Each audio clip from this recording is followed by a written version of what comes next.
Olá, seja muito bem-vindo. Que bom estar com você. Espero que você e a sua família estejam bem e tendo tempo com o Senhor, tempo em oração, que vocês estão tendo aí um relacionamento na graça, na paz de Jesus. Estamos juntos mais uma vez, depois de louvarmos ao Senhor, adorarmos ao Senhor. É muito bom estarmos juntos para mais uma vez ouvirmos a palavra. Lembrando que estamos na série Cruz, Palavras ao Povo da Cruz. Semana passada falamos sobre o propósito de vida, que você não é um acidente, né? Você não está aqui por acaso. E hoje nós vamos falar sobre o que dirige a sua vida, né? Antes de começarmos, eu gostaria de orar por você, com você, também de orarmos por algumas pessoas que estão precisando, que estão enfermas. E gostaria de orar também por esse momento, para que Deus possa continuar abençoando e que nós possamos ouvir a sua palavra, compartilhar a sua palavra, meditar, praticar a sua palavra.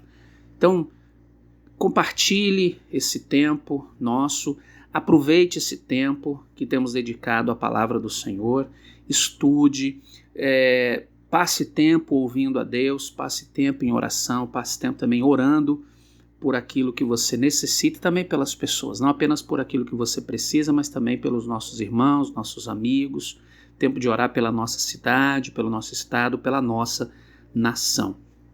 Quero encorajar você a continuar também sendo solidário, sendo generoso, ofertando com amor, contribuindo, dedicando seu tempo, seus recursos, seus dons e seus talentos à obra do Senhor. A igreja nunca fecha, a igreja continua, a igreja somos nós, apenas o que está temporariamente fechado é o local de reuniões. Mas estamos aqui em nossa igreja online e quero incentivar também você a ter encontros com a sua família, de oração, de devocional, seu culto familiar, sua igreja em casa, de se alimentar, de buscar ao Senhor. Vamos orar juntos? Pai querido, obrigado por esse tempo, obrigado por cada um que está conosco, ligado, escutando, que vai escutar, aqueles também que vão ouvir. Pedimos que seja um tempo gostoso na Tua presença. Nos abençoe, Senhor. Pedimos também que o Senhor abençoe os nossos irmãos, os nossos amigos, os entes queridos que estão também nos hospitais, que estão enfermos, que estão doentes. Pedimos também por aqueles familiares que perderam seus entes. Pedimos o consolo do Teu Espírito Santo e a Tua graça. Em nome de Jesus, nos dê força, nos dê coragem, nos dê ânimo, fé, esperança e amor para atravessarmos esse tempo cumprindo os Teus propósitos, Senhor. Em nome de Jesus, amém e amém. O que dirige sua vida? A vida de todo indivíduo, querido, é dirigida por alguma coisa, né? A maioria dos dicionários define a palavra dirigir como guiar, controlar, direcionar. Ao dirigir um carro, um prego ou uma bola de golfe estará naquele momento guiando, controlando e direcionando.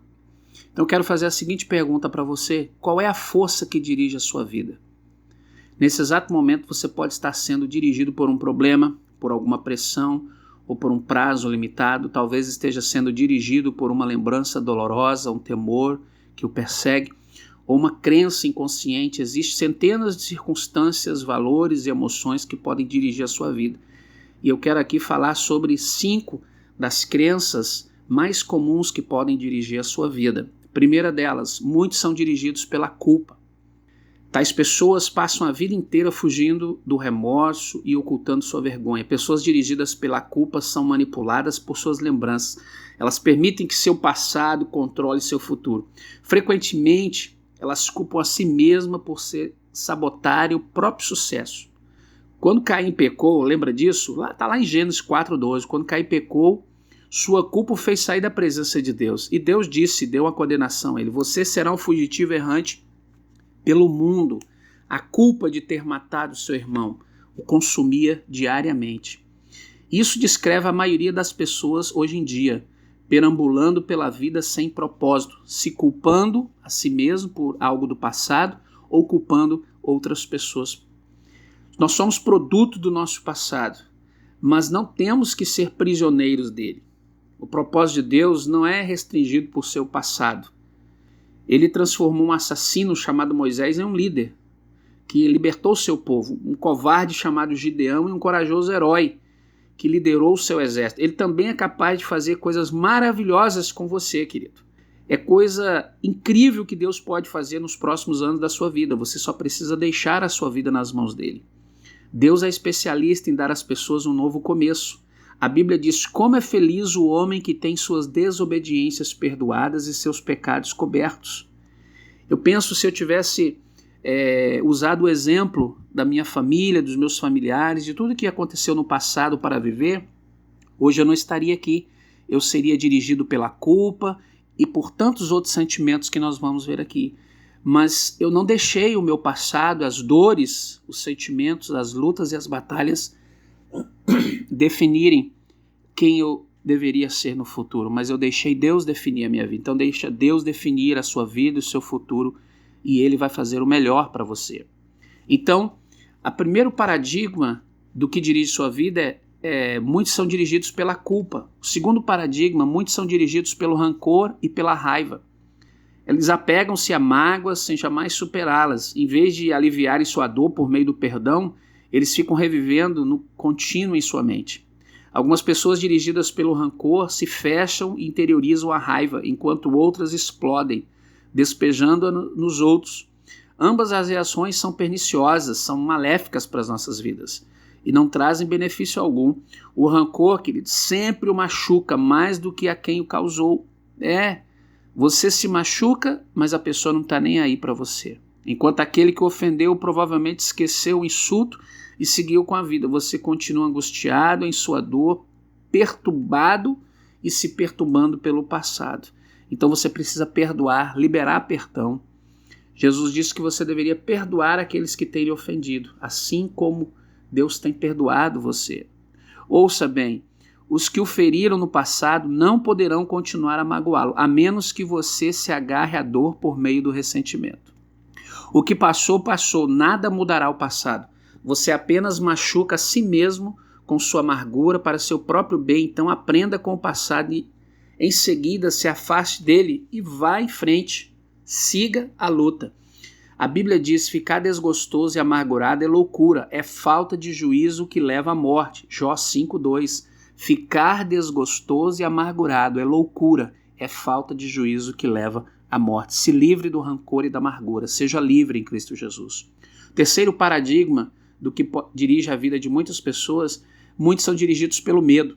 Seus temores são provavelmente o resultado da experiência traumática e de expectativas ilusórias, do crescimento em um lar ou em uma família extremamente severo, ou mesmo de predisposição genética. Independentemente do que tenha causado tal situação, pessoas são dirigidas pelo medo com frequência. Elas perdem grandes oportunidades por terem medo de correr risco. Em vez disso, comportam-se da maneira cautelosa, evitando arriscar-se e tentando manter a situação vigente. O medo não pode paralisar você. Você pode sentir medo, o medo é real e é normal na vida de cada um, mas o medo não pode paralisar você. Você pode perder oportunidades se você se deixar levar pelo medo. O gaúcho tem uma máxima interessante que ele diz assim: o cavalo só passa encilhado uma vez na sua frente. Então, não deixe que o medo faça você perder as oportunidades que Deus está te dando nesse tempo para você, para sua família, para o seu crescimento espiritual, seu crescimento emocional, seu crescimento em todas as áreas. O medo é uma autoimposição de um cárcere que o impedirá de se tornar o que Deus pretende que você seja. Você tem de reagir rápido contra esse medo. Você tem que reagir contra isso com as armas da fé e do amor. A Bíblia tem um texto muito interessante lá em 1 João 4,18 que diz: no amor não há medo, ao contrário, o perfeito amor expulsa o medo, porque o medo supõe castigo. Aquele que tem medo não está aperfeiçoado no amor. Então, lance fora todo medo e vença o medo do passado. Outro paradigma, quarto paradigma, muitos são dirigidos pelo materialismo. Seu desejo é de adquirir cada vez mais, cobiçar tudo que os outros têm, e isso se torna o único objetivo da sua vida: querer, comprar, ter. O impulso de sempre querer mais se baseia no conceito errôneo de que ter mais me tornará mais feliz. A pessoa fica dizendo: se eu tivesse isso eu seria feliz, se eu tivesse aquilo eu seria feliz, como eu gostaria de ter isso para me ser feliz. Você não precisa de bens materiais para ser feliz. Deus lhe abençoa, lhe dá bens materiais para que você saiba usar, saiba aproveitar, bem você, sua família, e também tenha para contribuir e distribuir para outras pessoas. Mas não fique infeliz. É um erro de que ter mais tornará você mais feliz, mais importante, mais protegido, mais famoso, vai ter mais amigos. Não, pelo contrário, pessoas vão estar muitas vezes perto de você porque você tem algo. Quando você deixar de ter, essas pessoas que não são amigos verdadeiros vão se afastar. Porém, esses 3 pensamentos são falsos. Posse somente trazem felicidade temporária, uma vez que as coisas são de se modificar o tempo todo e com o tempo elas acabam, né? E as coisas que nós temos nos entediam. Com elas nós passamos a desejar modelos mais novos, maiores e melhores. O homem compra um carro, daí ele quer um carro parecido com o do amigo, ele quer um carro mais tecnológico, ele quer um carro mais possante, ele quer um carro melhor e ele nunca está satisfeito. E nós precisamos estar satisfeitos com todas as coisas, satisfação em Jesus. O que dirige a sua vida? O primeiro paradigma que nós vimos, muitos são dirigidos pela culpa. Segundo paradigma, muitos são dirigidos pelo rancor e pela raiva. O terceiro paradigma, muitos são dirigidos pelo medo. O quarto paradigma, muitos são dirigidos pelo materialismo. E tem também um quinto paradigma, muitos são dirigidos pela necessidade de aprovação. Também é um mito a concepção de que você ter aprovação de pessoas importantes, você vai ter autoestima melhor e você vai ser uma pessoa melhor. Isso é um mito, você não precisa da aprovação dos outros, você precisa da aprovação de Deus. Então muitos são dirigidos pela necessidade de aprovação dos outros. Permitem que as expectativas dos pais, dos cônjuges, dos filhos, dos professores ou de amigos controlem sua vida. Muitos adultos ainda tentam ganhar a aprovação de pais que nunca estão satisfeitos com ele. Ainda quem está dirigindo pela pressão social, sempre preocupado com o que os outros vão pensar, com o que os outros vão dizer do que ele está vestindo, da marca, do seu telefone, da sua roupa, do seu tênis, enfim. Infelizmente, se seguem a multidão, acabam normalmente perdidos nela. Não conheço todas as chaves do sucesso, mas uma chave para o fracasso é tentar agradar a todos. Ser controlado pelas opiniões dos outros é uma forma segura de deixar de lado os propósitos de Deus para a sua vida. Jesus disse, ninguém pode servir a 2 senhores. E ele estava falando isso sobre servir a Deus e servir aos bens, às riquezas e ao mundo. Existem outras influências capazes de dirigir sua vida, mas todas levam ao mesmo impasse, potencial não aproveitado, estresse desnecessário e uma vida não realizada. Por isso, nada é mais importante do que conhecer os propósitos de Deus para a sua vida, e nada pode compensar o prejuízo de não conhecê-los, nem o sucesso, nem as riquezas, nem a fama, nem os prazeres. Sem um propósito, a vida é um movimento sem sentido, querido. Uma atividade sem direção e acontecimento sem motivo. Sem um propósito, a vida é trivial, mesquinha e inútil. E sabe, conhecer o propósito da sua vida faz com que você tenha sentido, a sua vida tem sentido. E você conhece o propósito da sua vida em Deus, em Jesus, servindo a Jesus. Nós fomos feitos para ser importantes. É por isso que as pessoas usam métodos questionáveis como astrologia, psicologia, do eu, para descobrir isso. Quando a vida faz sentido, você é capaz de aguentar quase tudo. Sem isso, tudo é insuportável. Sem Deus, a vida não tem propósito algum. E sem um propósito, a vida não tem significado. Sem um significado, a vida não tem relevância nem esperança. A Bíblia diversas vezes alerta e expressa a sua fala de esperança. Isaías queixou-se, tenho me afadigado sem qualquer propósito, tenho gastado minha força em vão e para nada. Jó disse, meus dias são vazios e sem esperança, e detesto a vida, não quero mais viver, deixe-me em paz, pois a minha vida não vale nada. A maior parte de todas as desgraças, ou a maior de todas as desgraças da nossa vida, não é a morte, mas uma vida sem propósito. Porque se você morrer em Cristo Jesus, você vai viver eternamente.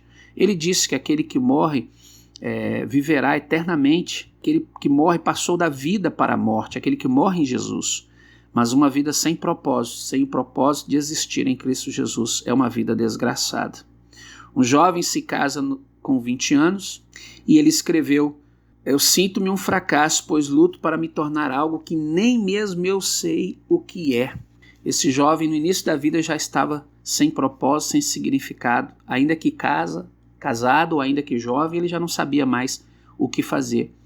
Isso é normal, mas você precisa buscar seu propósito em Deus. Tudo o que sei fazer é sobreviver, ele disse. Algum dia, se eu descobrir meu desígnio, sentirei que estou começando a viver. Você já descobriu o seu propósito? Já descobriu o seu desígnio? A esperança é tão essencial para a vida como o ar e a água. É preciso esperança para vencer. O Dr. Bernie Siegel descobriu que seria capaz de prever qual dos seus pacientes com câncer apresentaria melhores ao perguntar: você quer viver até os 100 anos de idade? Os que tinham profunda noção do propósito de sua vida respondiam sim, e eram aqueles com maior probabilidade de sobrevivência. A esperança é gerada quando se tem propósito. Se você tem sentido sem esperança, não desista. Coisas maravilhosas acontecerão em sua vida quando começar a viver com propósito e para Deus. Deus disse: porque sou eu que conheço os planos que tenho para você, diz o Senhor, planos de fazê-lo prosperar e não de lhes causar dano, planos de dar-lhes esperança em um futuro. Você pode ter a sensação de estar enfrentando uma situação impossível, mas a Bíblia diz para você: pelo seu grandioso poder operando em nós, Deus é capaz de fazer muito mais do que nós jamais ousaríamos pedir ou mesmo imaginar, infinitamente além de todas as nossas sublimes orações, anseios, pensamentos ou esperanças. Conhecer seu propósito de vida simplifica a vida. E você precisa ser dirigido pelo propósito da sua vida, que é amar a Deus e amar ao próximo como a si mesmo.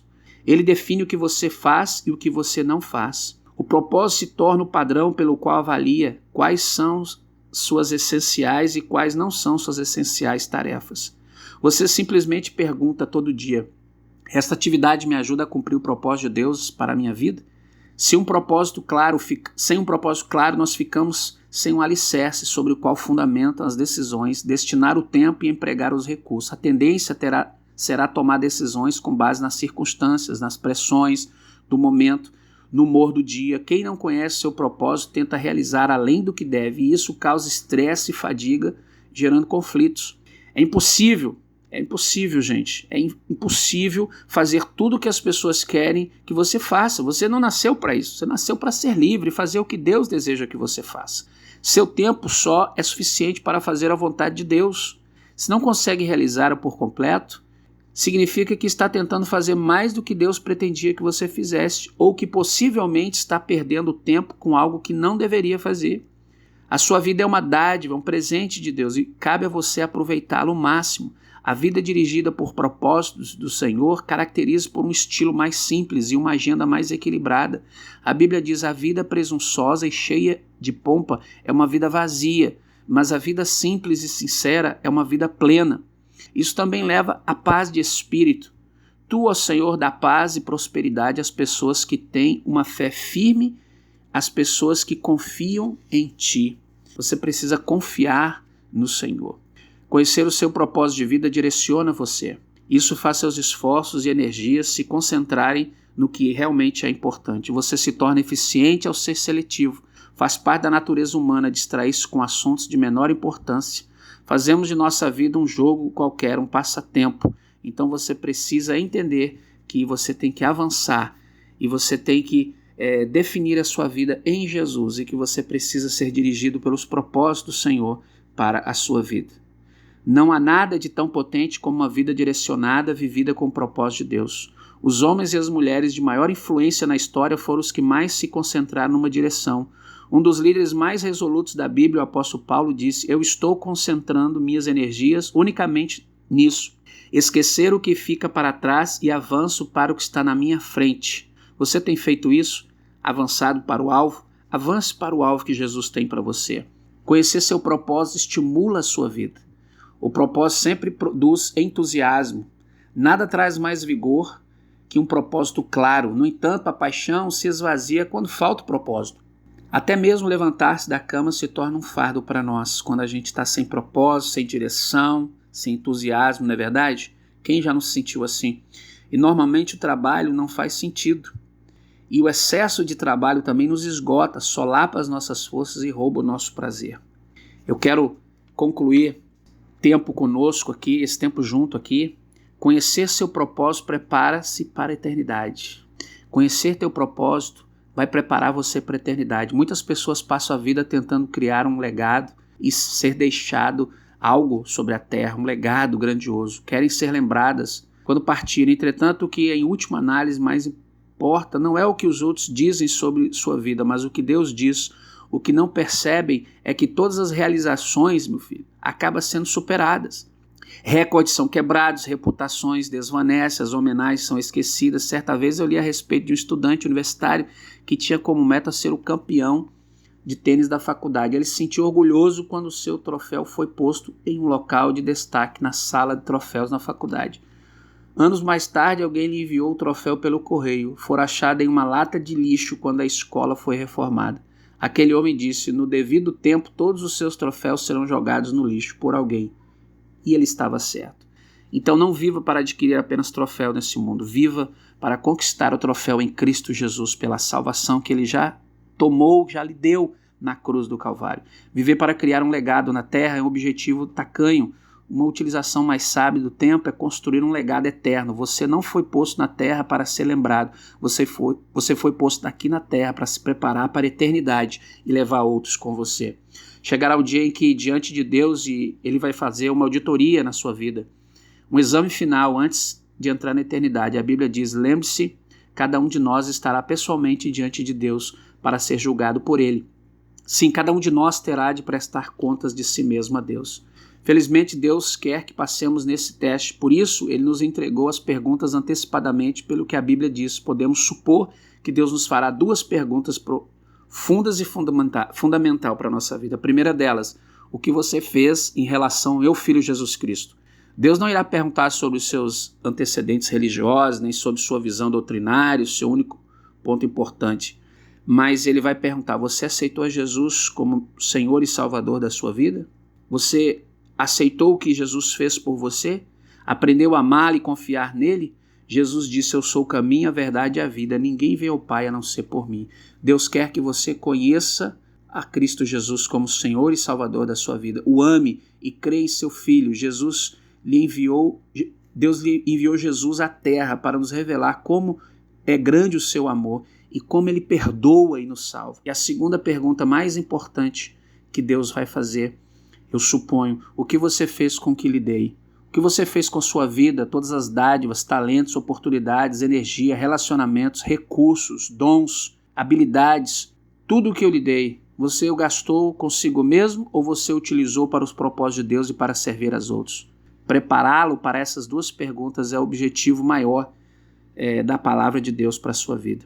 A primeira vai determinar onde você passará a eternidade e a segunda determinará o que você fará na eternidade. E ao terminar, eu quero dizer para você: responda isso mais uma vez, essa pergunta: o que dirige a sua vida? O medo, o materialismo, o rancor? O que dirige a sua vida? O que leva você a acordar de manhã cedo? O que dirige a sua vida? Talvez o passado, talvez a culpa. Eu quero nessa hora dizer para você que o que tem que dirigir a sua vida é o amor de Jesus. E o propósito maior da sua vida está na palavra de Deus. Ele ama você e tem um propósito incrível para você. Que Deus o abençoe. E lembre-se, você não está aqui por acaso. Deus tem um propósito real para a sua vida. Por que você está vivo? É a questão da existência em Deus. Sua vida é importante, a questão da significância em Deus. E qual é o seu propósito? A questão da intenção. Seu propósito é amar e ser amado por Deus e viver para amar os outros. Deus abençoe, tenha uma semana fantástica em nome de Jesus e deixe Jesus dirigir a sua vida. Curta, compartilha esse vídeo, comenta e leve esse vídeo, a palavra de Deus, a muitos lugares. Que Deus abençoe e um grande abraço.